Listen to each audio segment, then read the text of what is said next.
नमस्ते दोस्तों, आप सबका स्वागत है मेरे एक और नए ब्लॉग में। आज सुबह-सुबह मैं नवरात्रि के लिए रेडी हो चुकी थी, पर ये देखो मैंने क्या गलती कर दी थी। मैंने ब्लैक कलर का टॉप डाल लिया था। मम्मी जी यहाँ पे तैयारी कर रहे थे कंजकों की और ये देखो यहाँ पे मम्मी जी पूरियां बना रहे थे और साथ में गाने गा रहे थे। मम्मी जी वृंदावन के गाने गा रहे थे क्योंकि मम्मी जी ने कल परसों निकल जाना वृंदावन के लिए। फिर मुझे स्कर्ट के ऊपर टॉप समझ ही नहीं आ रहा था कौन सा डालू, तो इसलिए मैंने ये वाला कुर्ता डाल लिया था और ये कंफर्टेबल भी था क्योंकि भगवान जी के काम में ब्लैक कलर को अशुभ माना जाता है। पापा जी को हमने नारियल छीलने का काम दे दिया था और जो नारियल में से पानी निकला था वो फटाफट से मैंने पी लिया था। सामान सारा रेडी हो चुका था तो मैं और मम्मी जी यहाँ पे बैठ गए थे प्लेटें पहले से ही तैयार करने। सबसे पहली प्लेट माता रानी की निकाल के उन्हें भोग लगाया हमने। फिर शशांक और मैंने माथा टेका और उसने बच्चों को भी माथा टिकाया। इतने में हमारे घर कन्या भी आ गई थी और देखो साथ में 2 लौंगड़े भी आए थे। मैंने सारी कन्याओं के पैर धोए और पापा जी ने इतनी देर में धागे बांधे। फिर फटाफट से हमने सभी बच्चों को उनकी प्लेटें दे दी थी और सारे बच्चे चिजियां देख के बहुत ज्यादा खुश हो गए थे क्योंकि बाकी सब जगह तो सेम मिलता पर चिजियां सबके घर अलग अलग मिलती हैं। फिर हमने सभी बच्चों के साथ माता जी के जयकारे लगाए और सभी बच्चों को बाय बाय टाटा करके हम बैठ गए थे खुद खाने के लिए।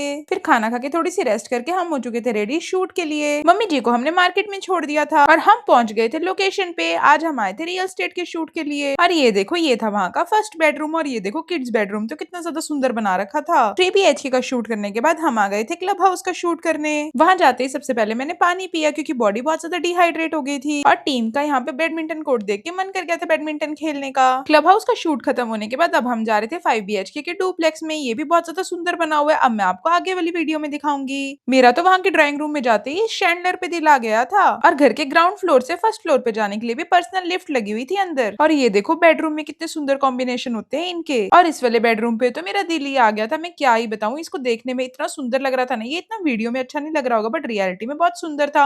और ये देखो उसी बेडरूम का ये वॉक इन क्लोजेट था। इतने कबर्ड तो हमारे पूरे घर में होते जितने इन्होंने एक बेडरूम के साथ दे रखे थे। और ये देखो वॉशरूम भी कितना सुंदर था और यहाँ पे सुशांक शूट कर रहा था और हम दोनों बैठ के यहाँ पे वेट कर रहे थे अपनी बारी का। और आउटफिट दिखाना तो मैंडेटरी है, ये थी मेरी आज की आउटफिट और फाइनली हम फ्री हो चुके थे। और ऑफिस में जाते ही सबसे पहले हमने कोल्ड कॉफी पी और कोल्ड कॉफी बहुत ज्यादा टेस्टी थी और साथ में हमें ये उन्होंने वेज कबाब भी दिए थे जो बीटरूट और पालक से बने हुए थे, बहुत ज्यादा हेल्दी थे ये। बट उतने में हम दोनों का पेट नहीं भरा था इसलिए हम आ गए थे एक हेल्दी मील खाने के लिए जिसमें था एवोकाडो शेक और साथ में रैप भी था। आपका क्वेश्चन था कि हम जीरकपुर में रहते हैं, तो हाँ जी हम जीरकपुर में ही रहते हैं। और हाँ जी मेरे पीरियड्स इरेगुलर थे और आपको डाइट प्लान में ऐसे शेयर नहीं कर सकती क्योंकि सबकी बॉडी के हिसाब से अपना डाइट प्लान बनाना होता है। और जैसे मैं घर पहुंची ये देखो मम्मी जी नेल्स करवा के आ गए थे। अब आप सब कमेंट करके बताना कि मम्मी जी के नेल्स कैसे लग रहे थे। और मम्मी जी ने पैरों में भी नेल एक्सटेंशन करवाए थे और वाइड एंगल में मम्मी जी के नेल्स देखो कैसे लग रहे थे। फिर टाइम हो गया था मम्मी जी के मेहंदी लगवाने का क्योंकि मम्मी जी कल वृंदावन जा रहे हैं। मुझे तो जैसी मेहंदी आती थी लगानी मैंने वैसी लगा दी। कमेंट करके आप सब बताना कि मैंने कैसे लगाई है। तो ये व्लॉग करते हैं यहीं पे खत्म, मिलते हैं नेक्स्ट व्लॉग में, बाय।